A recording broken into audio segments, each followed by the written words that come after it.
जी listeners, आप सुन रहे हैं 107 FM और अभी थोड़ी देर पहले आप सुन रहे थे ज़ेब बंगश की प्यारी सी आवाज़। और इस वक्त हमारे साथ प्यारी सी मनमोहनी सी खुश अखलाक खुश गिफ्तार कोयल सी आवाज़ वाली ज़ेब बंगश हमारे साथ हैं, जिनको हम वेलकम बोलेंगे अपने प्रोग्राम में। और वो हैं यहाँ हमारे साथ।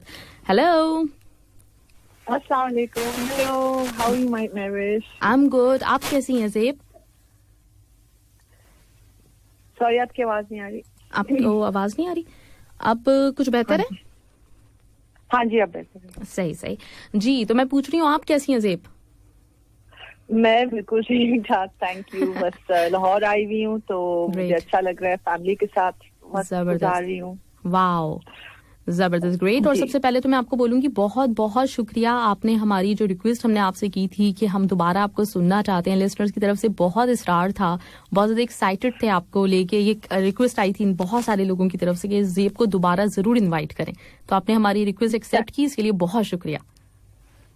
थैंक यू, आप लोगों का बहुत शुक्रिया। आपका प्यार और आपका याद भरा इसरार देख के मुझे बहुत ही अच्छा लगा। Thank you so much. हम तो चाहते यही है कि हमारी बात लोग समझ लें, तो हमारे लिए सबसे बड़ी बात ही होती है। थैंक यू, थैंक यू, जबरदस्त, ग्रेट। तो अभी आजकल लाहौर में है अपनी फैमिली के साथ, तो लाहौर आपका जाहिर सी बात है कि आपका वो शहर जहाँ पे आप रही पली बढ़ी, तो बड़ी मेमोरीज भी होंगी और बहुत अच्छा लगता होगा यहाँ पे आके, लाहौर आके। जी बिल्कुल बिल्कुल, बचपन की याद आ जाती है। फिर ये है कि पुराने स्कूल के दोस्त वगैरह भी हैं, तो एकदम से ऐसे लगता है कि आप बिल्कुल अपनी जगह पे पहुंच गए हैं। तो लाहौर के साथ तो बहुत अच्छी यादें वाबस्ता हैं, तो बहुत ही मुझे अच्छा लग रहा है जी, मजा आ रहा है। अच्छा, वैसे लाहौर के बारे में और लाहौरियों के बारे में कहा जाता है कि खाने पीने के बहुत शौकीन होते हैं, तो जब आप तो जब आप लाहौर आती हैं तो कौन सी ऐसी चीज है जो आपका दिल चाहता है फौरन से कि अब मैं इस रेस्टोरेंट जाऊंगी, वहां पे ये खाऊंगी? कोई है ऐसी चीज?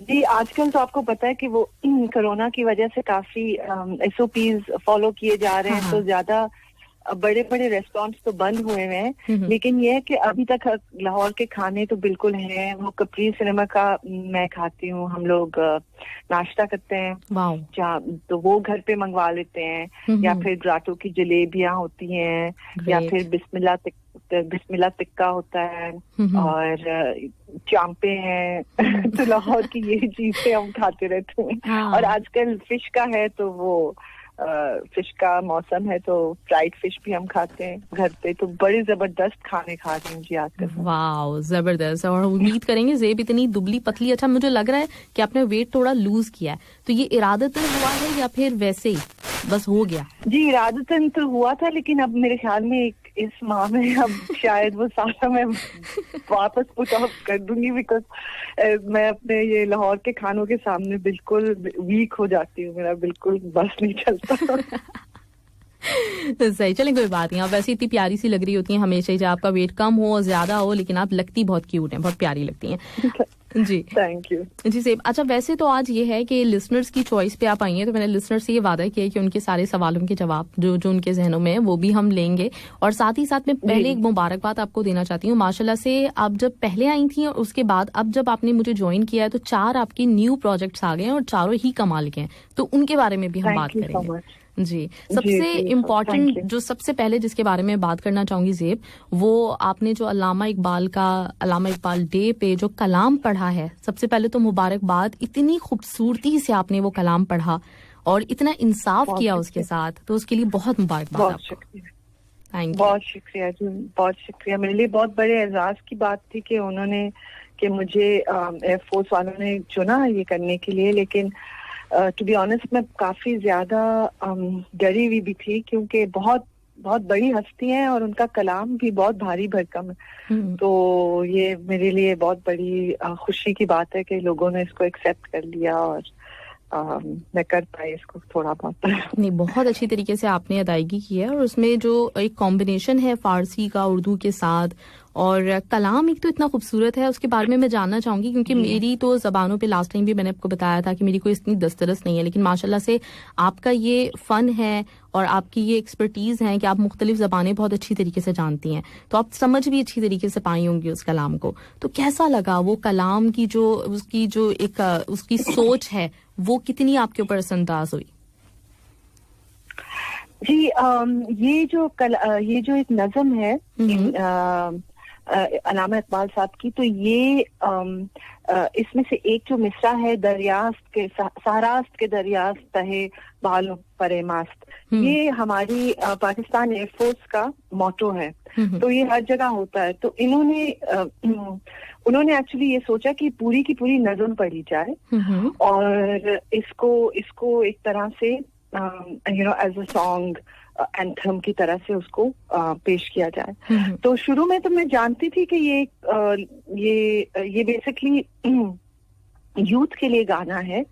और एक मछली जो कि दरिया में होती है, समंदर में एक छोटी सी मछली होती है, मछली का बच्चा होता है, और वो ऊपर यंग शाहीन से गुफ्तगू करती है और वो ये कहती है कि मैं यहाँ पे सब कुछ जो है मेरे इर्द गिर्द ये सब कुछ चल रहा है, वो उसको अपनी तरफ खींचना चाहती है, अपनी दुनिया की तरफ, उसके मसाइल, उसकी खूबसूरतियां, उसकी तरफ ये जताना चाहती है कि समंदर में ही सब कुछ है। और जो शाहीन होता है तो शाहीन रिप्लाई करते हैं कि मुझे जरूरत नहीं, इससे मुझे कोई फर्क नहीं पड़ता कि नीचे दरिया में क्या है या सहरा में क्या है, क्योंकि सबसे जरूरी चीज ये होती है कि आपको नजर देनी, आपकी नजर कहाँ पे है। तो अगर मैं आगे देख रहा हूँ तो मुझे कोई फर्क नहीं पड़ता कि आगे क्या मुश्किलात हैं। तो इसमें बड़ी एक इंस्पायरिंग, बहुत वलवला खेज एक वो है मैसेज है कि अगर इंसान अपनी मुसीबतों, दुनिया की मुसीबतों से, दुनिया की खूबसूरतियों से मतलब इतना ज्यादा मुतासिर ना हो कि उसकी नजर अपने उस पे अपने मकसद पे जुड़ी रहे, पे लगी रहे, तो फिर वो कुछ भी कर सकता है। फिर वो हमेशा एक शाहीन की तरह होगा। तो ये चीज जब मैं वापस आई, अब देखिए पूरा मैंने लॉकडाउन अपने फैमिली से भी दूर गुजारा है और इस दौरान इतने अजीज लोगों को हमने खोया भी है और बीमार भी वो हुए हैं। तो बहुत ही आजकल के जमाने में हम सब इसी चीज से परेशान हैं कि आगे होगा क्या। लेकिन यह है कि ये चीज पढ़ के मुझे इतनी स्ट्रेंथ मिली, ये नज़म करके अंदरूनी तौर पे बहुत ट्रांसफॉर्मेशन हुई मेरी। और इस वजह से भी मैं उस कलाम को अच्छी तरह से कर पाई, क्योंकि मैंने इसके एक एक लफ्ज को बहुत गौर से सोचा भी और बहुत मैं इनसे मुतासिर भी हुई। मुझे ऐसे ही लग रहा था जैसे अल्लामा इकबाल साहब हमें खुद मतलब एक सबक दे रहे हैं। तो ऐसे लग रहा था कि कहीं पे उनकी स्पिरिट हमारे साथ है। तो ये इस तरह से कर पाए हम इसको। जी राइट। मैंने इंस्टा पे देखा भी था, आपने पोस्ट की हुई थी और मेरे ज़हन में उसी वक्त ये ख्याल आया था कि मैं आपसे जरूर पूछूंगी कि अल्लामा इकबाल का, उनकी शायरी का आपकी जिंदगी में शुरू से रोल है या फिर इस कलाम के बाद आपका ज्यादा, क्योंकि इस दफा आपने अपनी इंस्टा पे बहुत सारी पोस्ट की थी अल्लामा इकबाल डे पे और वो सारी मैंने शेयर की थी अपने पास, क्योंकि अब जैसे जैसे आप एक मैच्योर एज पे आते हैं ना, तो आपको अंदाजा होता है कि जो जिंदगी का मकसद क्या है, जिंदगी किस तरह से गुजारनी चाहिए, उसमें क्या हमारे कुछ मकासद होने चाहिए। तो वो अल्लामा इकबाल से आपका रूहानी ताल्लुक बन जाता है। तो मुझे बड़ी खुशी हुई थी कि आपने इस दफा माशाल्लाह से काफी अच्छी तरीके से उस डे को प्रोमिनेंट किया। अब जो हमारी यंग जनरेशन है वो इस तरह के दिनों को मनाने की इतनी आदी नहीं रही है, तो मुझे बहुत अच्छा लगा था ये। Thank you so much. मुझे भी मेरा हमेशा अल्लामा इकबाल से हम सबका वास्ता तो रहता ही है, क्योंकि ऑब्वियसली वो हमारे कौमी शायर हैं।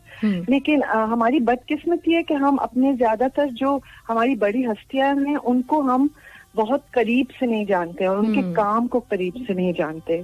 तो एंड आई डोंट नो ये ऐसा क्यों है, लेकिन ऐसा है। और जब मैं बाहर गई थी अमेरिका कॉलेज में पढ़ने, तो वहां पे मुझे अंदाजा हुआ कि उनकी उर्दू शायरी तो एक तरफ, लेकिन उनका ज्यादातर कलाम तो फारसी में है। और ना सिर्फ कि वो फारसी में है, लेकिन उनका फारसी का कलाम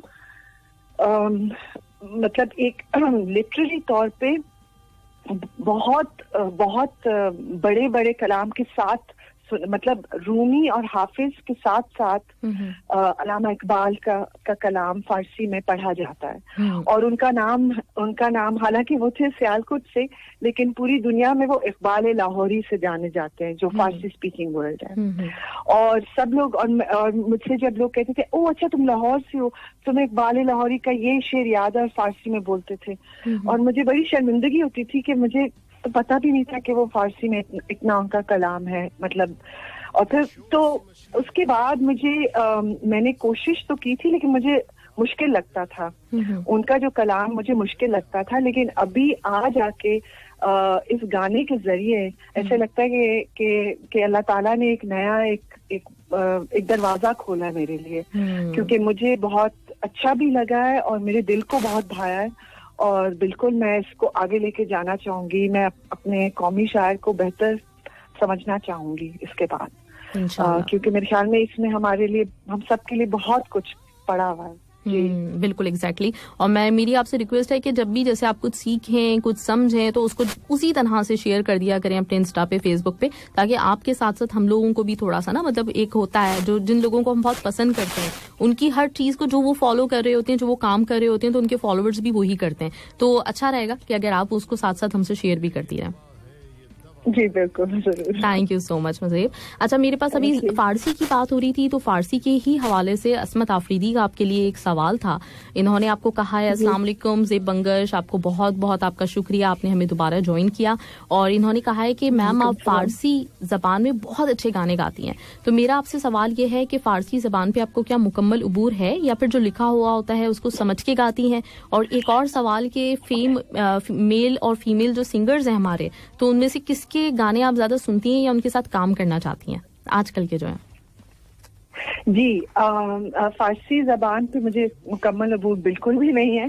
और बस ये है कि मेरी नानी फारसी बोलती भी थी, उसमें लिखती भी थी, और बहुत फारसी गाने सुनते थे हम अपनी जी बचपन में। तो उस वजह से मैं फारसी गाने गा सकती हूँ, लेकिन मुझे हमेशा उसको लिख के, पढ़ के, उसको समझ के, और कभी कभार तो काफी ज्यादा मदद लेती हूँ मैं जो होते हैं फारसी बान लोगों से, कि मैं उसका तलफ़्फ़ुज़ ठीक करूँ। तो इतना आसान नहीं होता मेरे लिए, लेकिन अल्हम्दुलिल्लाह लोग एक्सेप्ट कर लेते हैं उसको। और जहाँ तक नए सिंगर्स का है, तो एक्चुअली सब लोग इतना अच्छा काम कर रहे हैं आजकल कि मैं अभी जब आई भी हूँ यहाँ पे, तो ये चीज मैं देख के बड़ी खुश हुई कि हमारे जो लोग हैं वो हर किस्म की मजबूरी में भी अपना काम जारी रखते हैं। और ये है कि मैं सनम मारवी को मैं बहुत ज्यादा उनको फॉलो भी करती हूँ, मुझे बहुत पसंद है। And as a person she is lovely also. I'd love to do a song with Sanam Marvi if she's ever up for it. और फिर anyone, and मैं तो I would be open to work with anybody. मुझे तो सभी अच्छे हैं और सभी बहुत प्यारा गा रहे हैं आजकल। जी, वाह, ग्रेट। अच्छा, ये जो आपने कलाम पढ़ा है, इस पे एक मैसेज मेरे पास आपके लिए आया है, वॉइस मैसेज है, तो ये मैं आपको सुनवाना चाहूंगी। ज़ेब, मैं विशादा खान और आप सुन रहे हैं 107 पर महविश खान के साथ मुझे, और आज की जो मेहमान हैं ज़ेब बंगश, उन्हें मैं बहुत वेलकम कहती हूँ रेडियो पर। इन्होंने जो नज़म पढ़ी है माही और शाहीन, ये बहुत ही अल्लामा इकबाल की ज़बरदस्त शायरी है और ये फ़ारसी में है। और इसका मतलब ये है कि उन्होंने नेशन को ये पैगाम दिया है कि आप मतलब बाहर निकल के देखें, ऊंची परवाज़ करके देखें। और यहाँ पर उन्होंने एयरफोर्स के अमले को आई थिंक उनसे रिलेटेड ये पैगाम दिया है। और उनकी हर पोएम में कोई ना कोई पैगाम होता है, ना सिर्फ बच्चों के लिए, औरतों के लिए, इस्लाम के लिए, सियासत के लिए, तमाम तो चीज़ें जो हैं उनकी कोई ना कोई मैसेजेस होते हैं। तो ज़ेब बंगश ने इसके साथ बहुत ही इंसाफ किया है और बहुत ही खूबसूरती से इसको गाया और निभाया है। और जिसने भी इसको बनाया है इस पोएम को दोबारा, तो उनका ख्याल भी बहुत अच्छा है, क्योंकि उन्होंने बहुत ही खूबसूरती से इसको अदा किया है, दोनों उर्दू में और फ़ारसी को मिक्स किया है। तो मैं ज़ेब बंगश को बहुत थैंक कहना चाहती हूँ कि आपने ज्वाइन किया कतर रेडियो को, और महविश खान को भी कि उन्होंने कतर रेडियो पे इन्हें दोबारा बुलाया और अल्लामा इकबाल की शायरी हमें सुनने का मौका मिला दोबारा से। Thank you so much. जी Zeb. Thank you so much, thank you आपके अल्फाजों का, आपके प्यार का, it means so much to me. Thank you so much for accepting it. And बिल्कुल सही कह रही हैं कि हर एक अल्लामा इकबाल की हर एक चीज जब आप पढ़ते हैं तो उसमें कोई ना कोई मतलब खजाने से भरपूर है ये कलाम. तो कुछ ना कुछ आपको मिलता ही रहता है. तो ये बहुत ही प्यारी बात उन्होंने की है और बिल्कुल ऐसे ही था. मुझे भी ऐसे नहीं लग रहा था जैसे मैं कुछ गा रही हूँ, मुझे ऐसे लग रहा था मुझे कुछ मिल रहा है इस प्रोजेक्ट के जरिए. जी बिल्कुल. अच्छा, तो कंपोज इसको आपने भी किया है आपके? जी हाँ. मैंने और सहमत गफूर ने जो इसकी है बयान करती है, अपनी दुनिया को बयान करती है. और फिर उसके बाद शाहीन का मोनोलॉग आता है. तो हम लोगों ने फिर ऐसे किया कि इसको हम लोगों ने मतलब डिलिबरेटली उसको दो अलग अंदाजों से, दो स्टाइल्स में ढाल दिया. और आवाज को भी मैंने फिर अपनी तब्दील किया. अच्छा. शाहीन के लिए थोड़ा मैंने उसको ज्यादा भारी किया और मछली के जो वो था वो कुछ और था. माही के लिए आवाज जरा सॉफ्ट थी. हाँ, सही. अच्छा ज़ेब, तो हम ये सुनना चाहेंगे, इससे पहले कि हम दूसरी तरफ बढ़ें तो हम चाहेंगे कि थोड़ा सा आप हमें लाइव अगर ये सुना दे. अच्छा जी. जस्ट 1 सेकंड, मैं अपना वो खोल लूँ. बिल्कुल. जी.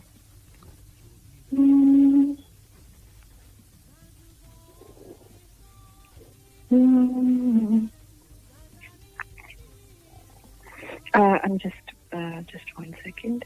Okay. जी.